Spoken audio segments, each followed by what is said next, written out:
सर्वे किया जाए, वीडियोग्राफी करवाई जाए, उसके लिए स्पेशल कमिश्नर नियुक्त किया जाए, जैसे ज्ञानवापी में हुआ वैसा ही मोहतरम ने कोर्ट की तरफ से आदेश जारी हुआ है। इसको कैसे देखते हैं? नहीं, मेरा मानना यह है कि जुडिशियल प्रोप्राइटी ये डिमांड करती है कि जब सुप्रीम कोर्ट ने बाबरी मस्जिद अयोध्या केस में 1991 places of religious worship act के बारे में कह दिया है कि वो कॉन्स्टिट्यूशनल लॉ का हिस्सा है, भारत के संविधान के बेसिक स्ट्रक्चर का हिस्सा है, तो ये फैसला मेरी राय में ये फैसला गलत है। और सुप्रीम कोर्ट में आपने सही कहा, ज्ञानवापी के सिलसिले में भी वो अभी केस पेंडिंग है। तो मेरी गुजारिश वहाँ के जिम्मेदारों से है कि फौरन सुप्रीम कोर्ट में जाकर इस सर्वे के ऑर्डर के खिलाफ सुप्रीम कोर्ट में अपील करें, क्योंकि ये 91 एक्ट के खिलाफ है। सुप्रीम कोर्ट ने जो फैसला दिया था बाबरी मस्जिद राम मंदिर के केस में उसके भी खिलाफ है। और जुडिशियल प्रोप्राइटी ये डिमांड करती है कि सुप्रीम कोर्ट ने उस केस में ये कहा था बाबरी मस्जिद के राम मंदिर केस में कि कंट्रोवर्सी से इरप्ट होंगे। अब आप इस सर्वे के जरिए एविडेंस को क्रिएट करना चाह रहे हैं, तो मेरी राय यह है कि उस ईदगाह के जिम्मेदारों को फौरन सुप्रीम कोर्ट के पास जाना चाहिए। सर्वे हुआ है तो सर प्रॉब्लम क्या है? सर्वे हुआ तो मिल ही जाएगी। नहीं, क्लैरिटी का सवाल नहीं है, सवाल सुप्रीम कोर्ट के और पार्लियामेंट के कानून की बात है। जो पार्लियामेंट ने कानून पास कर दिया कि बाबरी मस्जिद राम मंदिर के बाद कोई दूसरे कंट्रोवर्सीज को हाथ नहीं लगाया जाएगा, मुद्दों को खोला नहीं जाएगा। और सुप्रीम कोर्ट ने बाबरी मस्जिद राम मंदिर केस में भी उसकी बात कही है कि उसको कॉन्स्टिट्यूशनल लॉ और बेसिक स्ट्रक्चर का हिस्सा करार दिया है। तो इसलिए मेरा मानना यह है कि इसके उस ऑर्डर के जो हाई कोर्ट का ऑर्डर है उसके खिलाफ फौरन सुप्रीम कोर्ट जाना चाहिए उनको और उस सर्वे को रुकाना चाहिए। सर, असम में मदरसा डिमोलिश किया गया है, उस बारे में मेरे को नहीं मालूम है। सर, झारखंड में जो घटना घटी है उस पर आपका क्या कहना है? झारखंड में जो दुमका में जो हरकत हुई है वो काबिल मजम्मत है, कंडेमनेबल है, और वो हैवानियत की एक मिसाल पेश करता है कि एक नौजवान ने एक बच्ची को ज़िंदा जला दिया है। तो जितना भी उसका कंडेम किया जाए कम है, और मैं उसको पूरे सख्त अल्फाज में उसका ना सिर्फ कंडेम करता हूँ बल्कि झारखंड की सरकार से ये मुतालबा भी करता हूँ कि उस केस को अच्छी तरह से डील करे और अगर हो सके तो एक कोर्ट को डेजिग्नेट करवाए और वहाँ पर ये केस चलाया जाए और उसको सख्त से सख्त सजा दिलाए कानून के तहत। सर, आपने 15 दिन में फांसी मांगी, बीजेपी ये कह रही है कि फास्ट ट्रैक कोर्ट में इसको चलाइए और 15 दिन के अंदर उस अपराधी को फांसी दें।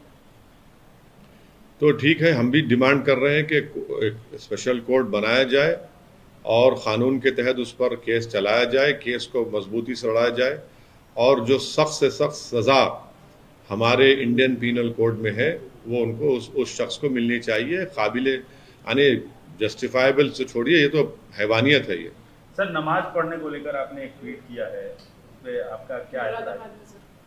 देखिए, आप लोगों को थोड़ी जानकारी होगी, अगर नहीं है तो मैं बताना चाहूँगा कि 1980 में इस गांव के जिम्मेदारों ने इस बात को तय किया था कि जुम्मे की नमाज एक पर्टिकुलर घर में अदा की जाएगी। तो 1980 से एक मुसलमान के ज़ाती मकान में ये जुम्मे की नमाज अदा हो रही है 1980 से। अब अचानक आप आकर वहाँ पर कहते हैं कि नहीं, आप नमाज नहीं पढ़ेंगे वहाँ पर। भाई, मेरा ज़ाती घर है, मैं अपनी ज़ाती प्रॉपर्टी में नमाज पढ़ रहा हूँ। क्या कोई मुसलमान किसी और समुदाय के रिलीजियस प्रेयर्स के ऊपर कोई इतराज कर रहा है क्या? तो ये तो सरासर नाइंसाफी है, जुल्म है। ये आप क्या डिमांड करते हैं? डिमांड क्या कर रहे हैं? डिमांड क्या है कि मेरे को आर्टिकल 25 में फ्रीडम ऑफ रिलीजन है। मैं अपने जाती मकान में वहां पर उस गांव के जिम्मेदारों की बात ये तय हुई थी कि जुम्मे की नमाज वो पढ़ रहे हैं। अभी क्या है उसमें, आप नहीं पढ़ना नमाज, ये क्या बात है? अरे 1980 से न्यूसेंस नहीं क्रिएट हो रहा, अब कैसा क्रिएट हो रहा है भाई? क्या कोई मुसलमान किसी और समुदाय के बारे में कह रहा है कि भाई उनका वर्शिप नहीं होना चाहिए, उनकी इबादत नहीं होना चाहिए? तो आप क्यों कर रहे हैं ये?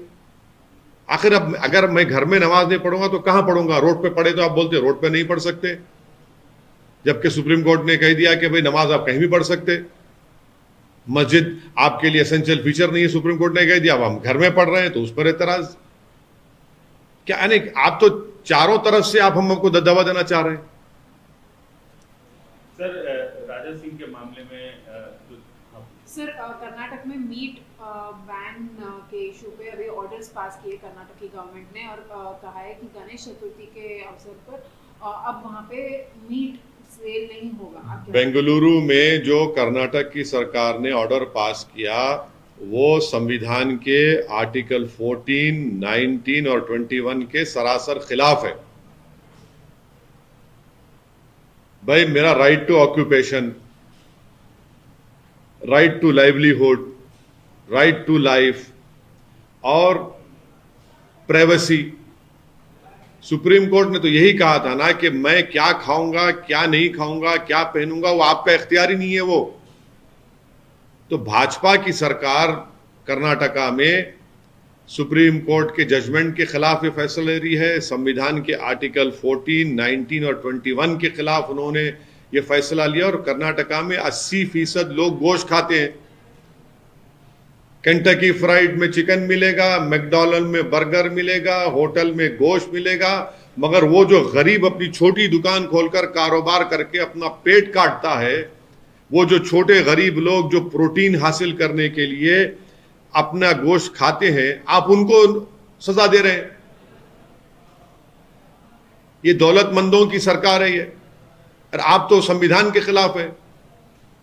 80% लोग गोश्त खाते हैं और सब जानते हैं कि नहीं वो एक बेहतरीन न्यूट्रिएंट है गोश्त। चिकन की दुकान बंद रहेगी, गोश्त की दुकान बंद रहेगी, क्या है ये? और इतना बड़ा बेंगलुरु है जहां पर मल्टीनेशनल कंपनीज है, सॉफ्टवेयर इंडस्ट्री है, क्या पैगाम दे रहे हैं पूरी दुनिया को भाजपा वाले? सिर्फ नफरत है आपको क्योंकि वो कारोबार ज्यादा मुसलमान करते। भाई गांधी जयंती के दिन मानते इज्जत करना चाहिए। आप हर चीज में आप दुकान गोश्त नहीं बेचेंगे, वो नहीं बेचेंगे, क्या करेगा फिर गरीब बताइए? तो ये बिल्कुल सरासर गलत फैसला है उनका। सर बीजेपी के सस्पेंडेड एमएलए के मामले में उधर से तैयारियां हो रही कि उनको बेल दिलाया जाए, कानूनी हेल्प किया जाए, तो क्या आपकी पार्टी की तरफ से या आप शहर के नुमाइंदे हैं? नहीं, आपका सवाल बहुत अच्छा है क्योंकि आप नहीं, आप एक जिम्मेदार न्यूज एजेंसी के जिम्मेदार हेड हैं। आपने सवाल में ये पूछा कि भाजपा की तरफ से तैयार हुई है, तो मेरा मैं आपने कहा था अभी, आपने कहा था कि भाजपा की तरफ तैयारी हो रही है। मैंने पार्टी का नाम आपने नाम नहीं लिया। तैयारी कौन कर रहे हैं? आपने कहा भाजपा। उनके लोग जो, अच्छा, उनके लोग तैयारी कर रहे हैं। मेरा उनके लोग उनके आपने अभी क्वेश्चन रिवाइंड कर लीजिए। आपने कहा कि भाजपा की तरफ तैयारी हो रही है, तो सच कहा आपने। मैं पहले दिन से ही कह रहा हूं कि भाजपा सिर्फ लोगों के आंखों में धूल झोंकने के लिए सस्पेंशन एक ड्रामा था, और वो ड्रामा ही है। वो एक ऑडियो भी लीक हुआ था, उसमें भी ये बात कही गई है। तो जो भी कानूनी कार्रवाई करना है वो पुलिस और तेलंगाना की सरकार को करना चाहिए, और हम उम्मीद करते हैं कि वो कानूनी कार्रवाई करेंगे। सर सस्पेंशन ड्रामा था क्या? अरेस्टिंग भी ड्रामा था आपके साथ? देखिए यहाँ पर अगर तेलंगाना की पुलिस ने किया ना सर। हाँ, देखिए आप ही जवाब दे रहे हैं मेरे सवाल का, मेरी जरूरत ही नहीं है माशाल्लाह से। नहीं, सुनिए आगे देखिए। थैंकफुली यहाँ पर भाजपा की सरकार नहीं है, इसीलिए गिरफ्तारी हुई। दिल्ली में लॉ एंड ऑर्डर भाजपा के पास है, इसलिए नुपुर शर्मा रेशमी कपड़ों में महफूज है। तो क्या करेंगे? यहां पर पुलिस ने हरकत की, गवर्नमेंट ने यह कहा कि हम इस चीज को टॉलरेट नहीं करेंगे, किसी समुदाय के खिलाफ कोई बकवास बकेगा तो कानून अपना काम करेगा, इसलिए उनकी अरेस्टिंग हुई। कल एक इंडिया पाकिस्तान मैच था सर, उसका एक वीडियो वायरल हो रहा है जिससे कि एक पदाधिकारी उन्होंने तिरंगा हाथ में लेने से मना कर दिया, और वीडियो काफी कांग्रेस और अन्य पार्टी उसको। किसका वीडियो में कौन है? आप बोल क्यों नहीं रहे? डर क्यों रहे हैं आप? अरे हमसे सवाल कर रहे हैं आप, वीडियो में कौन है? कौन है वीडियो में? वो बोल तो दीजिए ताकि हम तबसरा करें। बीसीसीआई के अध्यक्ष है। क्या नाम है उनका? जय शाह ने, ऐसा लग रहा है कांग्रेस के लोग ये बोल रहे हैं कि उन्होंने तिरंगा लेने से हाथ में मना कर दिया। तो मेरा मानना यह है कि सिर्फ तिरंगा उठाने से किसी की मोहब्बत भारत के लिए वो प्रूव नहीं करता। तिरंगा उठाने से ही क्या मोहब्बत प्रूव होगी? आप लोगों को मालूम होना चाहिए कि 1945 में एक कांग्रेस का सेशन हुआ था जिसमें राष्ट्रपिता महात्मा गांधी जब वंदे मातरम पढ़ा जा रहा था तो महात्मा गांधी नहीं उठे, नहीं खड़े हुए। बाद में खैर वंदे मातरम हमारे नेशनल सॉन्ग बना, उस वक्त गांधी जी नहीं उठे। उन्होंने कहा कि ये यूरोप से इसको खड़े होना, यूरोप से लाया गया, इसको वहां से लिया गया है। तो इस बात को हम तमाम को समझने की जरूरत है कि भारत से मोहब्बत के जो मजाहरे हैं वो कई किस्म के हो सकते हैं। अगर आप बोलेंगे नहीं एक ही किस्म से ही आप मजाहरे करेंगे, आप हरकत करेंगे, तभी आपको हम इस सरजमीन से मोहब्बत करने वाला मानेंगे, मैं इस बात को नहीं मानता हूं। सर, ये कांग्रेस का विरोध है या जैसा का समर्थन? मैं अपनी बात कर रहा हूं, ना मैं किसी पार्टी की ना किसी एक शख्स की बात कर रहा हूं। मैं ये कह रहा हूं कि हमारे जो लोग, चाहे वो स्पोर्ट्स हो या साइंटिस्ट हो, आसमान में हमारे सैटेलाइट भिजा रहे हैं, क्या वो झंडा लहराते हैं? काम कर रहे हैं ना, उनकी मोहब्बत उस काम में है। अब हमारी टीम के खिलाड़ी बेहतरीन मुजाहरा किए, कल बेहतरीन टीम जीत गई, तो क्या वो लॉयल्टी का टेस्ट ये होगा कि सब तो झंडे उठाएं? क्या वो लॉयल नहीं है? क्या उनके दिल में भारत से मोहब्बत नहीं है? ऐसे मैचेस और होने चाहिए सर, इंडिया पाकिस्तान के बीच में। हाँ, इंडिया पाकिस्तान के बीच में और मैचेस होने चाहिए। हम तो बोलते रहे हैं कि आतंकवाद और क्रिकेट साथ में नहीं चल सकता। तो फिर आप ये सवाल बीजेपी से पूछिए, आप ये सवाल प्रधानमंत्री से, उनकी सरकार से पूछिए। जब क्रिकेट और आतंकवाद एक साथ नहीं चल सकता है और फिर चीन हमारी इन कोशिशों को नाकाम बना रहा है सिक्योरिटी काउंसिल में कि जो टेररिस्ट 26/11 में इन्वॉल्व थे उनको हम सैंक्शन करना चाह रहे, जो पाकिस्तानी है, तो चीन उसको अलाउ नहीं कर रहा है। उसके बावजूद भी हम क्रिकेट मैच खेल रहे हैं। हम सीजफायर एग्रीमेंट साइन करते हैं पाकिस्तान से, आज भी टेररिस्ट निकल कर आते हैं कश्मीर में, जम्मू में, ड्रोन से हथियार आते हैं पंजाब में, फिर भी हम क्रिकेट मैच खेल रहे हैं। तो सरकार को बताए कि पॉलिसी, फॉरेन पॉलिसी क्या है आपकी? क्या पाकिस्तान से मुकम्मल डिप्लोमेटिक रिलेशनशिप पूरा कायम कर लेंगे? क्या है, मैंने किस राह पे लेके जाना चाह रहे हैं, बता दीजिए आप। No, this is a question which the Narendra Modi-led government should answer to the nation, because it is they who have said that terrorism and cricket cannot go along. If that be the case, then what is the present status? It is a fact that through drones, arms are being sent. It is a fact that we have signed a ceasefire agreement with Pakistan, but despite that, terrorists are still coming. Despite that, we are seeing visuals of how terrorists are also being killed or annihilated by our security forces. We are still seeing that in the valley, Pandits are being assassinated, are being killed. We are still seeing that our security forces are being killed. So we want to know. Let the Modi government throw some clarity on this. Sir, हाल ही में Assam government ने एक standard operation procedure निकाला है जिसमें उनका ये कहना है कि जो भी बाहर से खास तौर पर इमाम आएंगे उनको रजिस्टर कराना पड़ेगा पुलिस स्टेशन में जाके, उनकी सारी बाहर से मतलब कहाँ से? बाहर राज्यों से, भारत में। हाँ, बाहर राज्यों से जो भी इमाम वहाँ पहुँचेंगे खास तौर पर उनको पुलिस स्टेशन में जाके अपना रजिस्ट्रेशन कराना पड़ेगा, आइडेंटिफिकेशन करनी पड़ेगी, और ये वहाँ के मदरसे मस्जिद कमेटी की जिम्मेदारी होगी कि इस बात की सूचना पुलिस को पाए। उसको आप कैसे? उसका क्या कानूनी पहलू है? कुछ है ही नहीं। क्यों रजिस्टर करेंगे भाई? वो भारत का नागरिक है, वो इंडियन नेशनल है वो। हाँ, अगर कोई ऐसे नॉर्थ ईस्ट के इलाकों में जा रहा है जहां पर मुझे जाने के लिए वीजा की जरूरत पड़ती है, या मुझे कुछ क्या बोलना चाहिए, वीजा नहीं बल्कि जो परमिशन लेटर होना पड़ता है लक्षद्वीप जाने के लिए और दूसरे वो अलग बात है। अगर कोई भारत का नागरिक जा रहा है, वो एक इस्लामिक स्कॉलर है, उसको रजिस्टर क्यों कराना पड़ेगा?